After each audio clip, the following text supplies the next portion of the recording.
Good morning everybody. In previous class we shall discuss about the importance of life processes and then nutrition. So modes of nutrition: autotrophic nutrition and heterotrophic nutrition. So once again I recall it. Autotrophic nutrition means plants can prepare their own food are called autotrophic nutrition.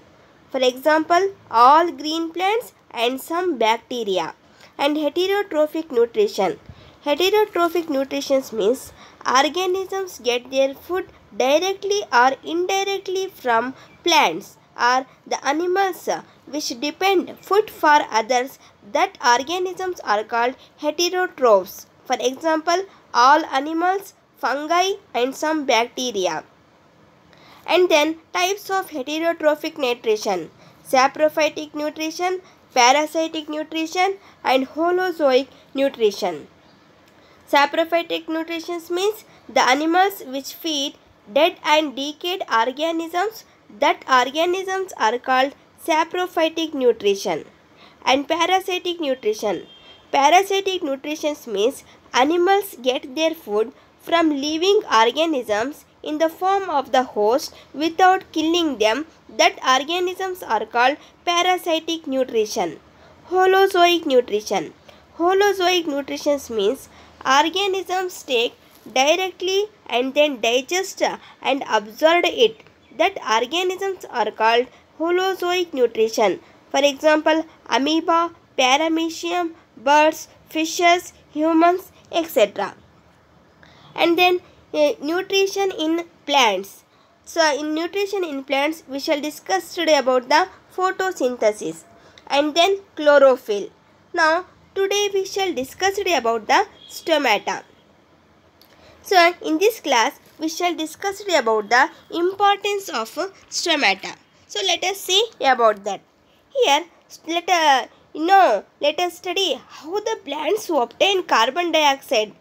So in class 9 we have talked about the stomata.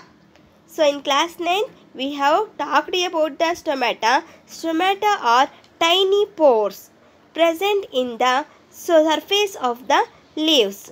Present on the surface of the leaves. Massive amounts of gaseous exchange takes place in the leaves through these pores for the purpose of photosynthesis. Here gaseous exchange will be and takes place in the leaves through here pores are present in the stomata. So observe the stomata figure. So here number of pores are present on the surface of the leaves. So these pores helps to exchange of gases. So through the exchange of gases for the purpose of photosynthesis. But it is important to note here the exchange of gases across the surface of stems, roots and leaves as well. Since large amount of water can also be lost through these stomata. The plant closes these pores when it does not need carbon dioxide for photosynthesis. The plant closes these pores when it does not need carbon dioxide for photosynthesis.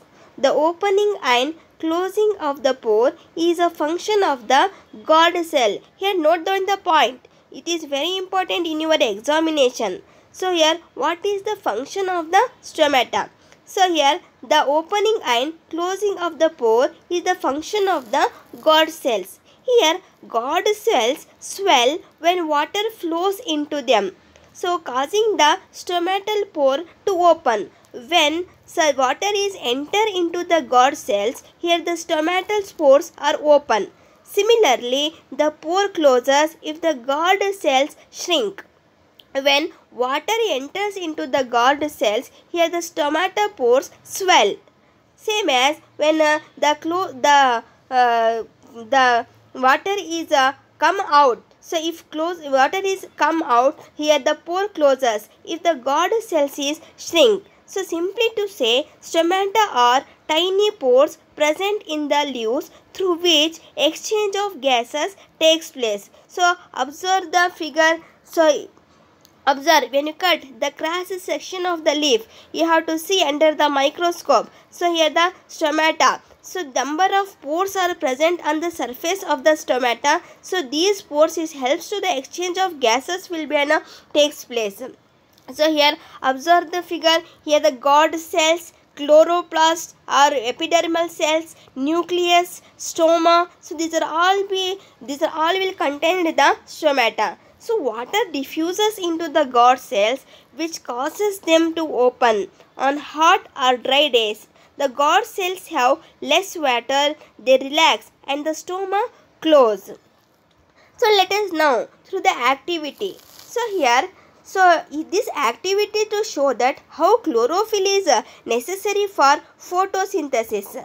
In previous class, you shall discuss about the importance of chlorophyll. So let us now through the activity how chlorophyll is necessary for the photosynthesis. Here take a two potted plants having a variegated leaves or cotton plant. So keep in a dark room for 3 days. How many days it can be and keep it for a dark room? Here keep it in a dark room for 3 days so that all the starch is used up. So then keep it in sunlight for 6 hours. How many hours it's keep it? So keep it in a sunlight for 6 hours. Then take a leaf from the plant and mark the green areas of the leaf on a sheet of paper. Then take a leaf from the plant and mark the green areas of the leaf on a sheet of paper. Then dip the leaf in a boiling water to make it soft. So these leaf, when you dip the boiling water, so these leaves it becomes soft. So then dip the leaf in alcohol and heat it in a water bath to decolorize it and remove the chlorophyll. And then wash the leaf in water and dip it in a dilute iodine solution. So it will be seen that only the green parts of the leaf turns blue-black. What we have to see? It will be seen that only the green parts of the leaf turns blue-black. So this shows that chlorophyll is necessary for photosynthesis. So once again I repeat it. So take it two potted plants having a variegated leaves and keep it in a dark room for 3 days so that all starch is used up. Then keep it in sunlight for 6 hours. Then take a leaf from the plant and mark the green areas of the leaf on a sheet of paper. Then dip the leaf in boiling water to make it soft. Then dip the leaf in alcohol and heat it in a water bath to decolorize it and remove the chlorophyll. Then wash the leaf in water and dip it in dilute iodine solution. So it will be seen that only the green parts of the leaf turns blue-black. So what can you concluded that this activity? So this shows that here chlorophyll is necessary for photosynthesis. And another one activity is how the carbon dioxide is necessary for photosynthesis. So let us know about that through the activity. So here take two potted plants of the same size and keep them in a dark room for 3 days so that all starch is used up. So how many days you have to keep the two potted plants? You have to keep the potted plants for 3 days because all the starch is used up. Then keep the plants on separate glass plates. Keep a watch glass containing some potassium hydroxide near one plant to absorb the carbon dioxide. And then cover both the plants with bell jars or any polythene bag or sheet and seal the bottom of the jars with Vaseline to make it airtight. So note down here. So they do not enter the air in the polythene bag or bell jar. And then keep the plants in sunlight for 3 hours. Keep the plant in sunlight for 3 hours. Then take a leaf from each plant and test for starch. So take a leaf from each plant and test for starch. So the leaf of the plant kept in the jar containing potassium hydroxide does not show the presence of starch. Why? Because it shows that carbon dioxide is necessary for photosynthesis. Here this shows that carbon dioxide is necessary for photosynthesis. So that's why the carbon dioxide is necessary for photosynthesis. So once again I repeat it. So take 2 potted plants of the same size and keep in a dark room for 3 days so that all the starch is used up. Then keep the plants on separate glass plates. Keep a vase glass containing some potassium hydroxide near one plant to absorb carbon dioxide. Cover both the plants with bell jars and seal the bottom of the jars with Vaseline to make it airtight. Keep the plants in sunlight for 3 hours. Then take a leaf from each plant and test for starch. The leaf of the plant kept in the jar containing potassium hydroxide does not show the presence of the starch. So this shows that carbon dioxide is necessary for photosynthesis. And then nutrition in animals. So you have to study in your previous classes. So what do you mean by nutrition? So what are the importance of the nutrition? So mode of the nutrition. Here autotrophic nutrition and heterotrophic nutrition. Here nutrition in amoeba. So observe the diagram. So this is an amoeba. So here where amoeba lives? Amoeba lives in water. Where amoeba lives? Amoeba lives in water. They live in fresh water. Where is it live? They live in fresh water. They do not have definite shape. Have definite shaped amoeba? No, they do not have definite shape. So amoeba is a unicellular animal. Amoeba is a unicellular animal. So it takes in food by forming finger-like projections called pseudopodia. Here observe the figure nutrition in amoeba. So how they get the food? So they get the food by forming finger-like projections called pseudopodia. So with the help of the pseudopodia, it engulfs the food and forms a food vacuole.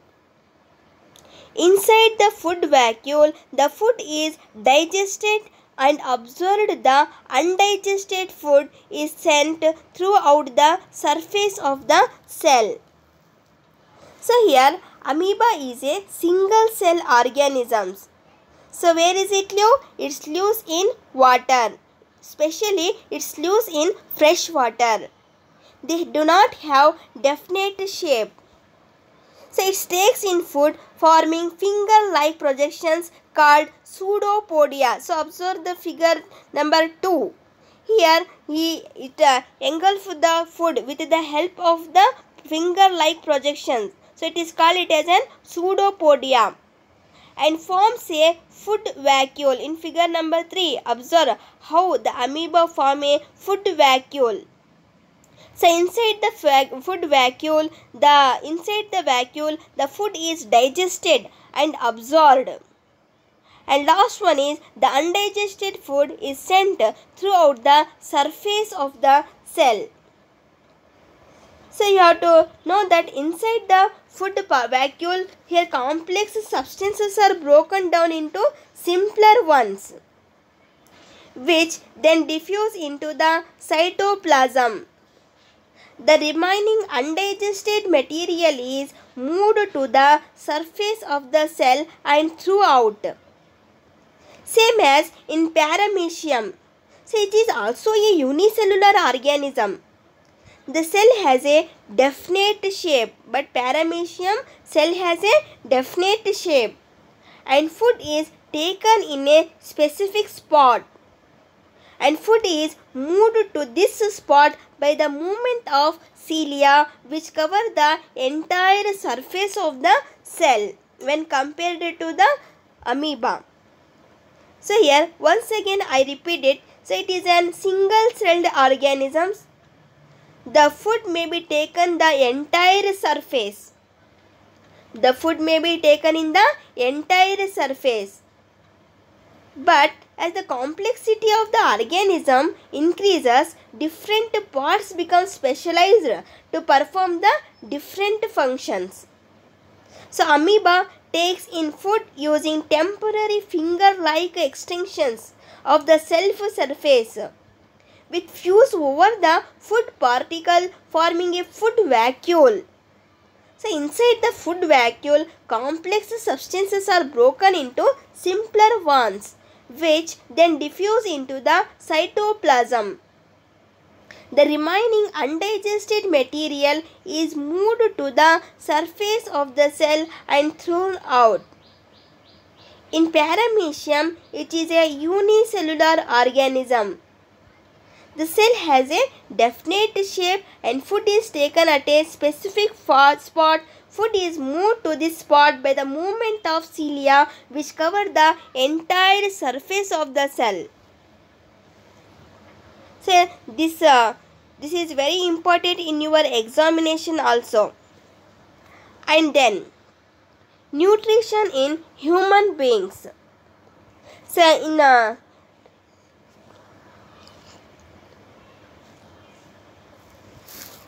today we shall discuss about the heterotrophic nutrition. In next class we shall discuss about the nutrition in human beings. So thank you.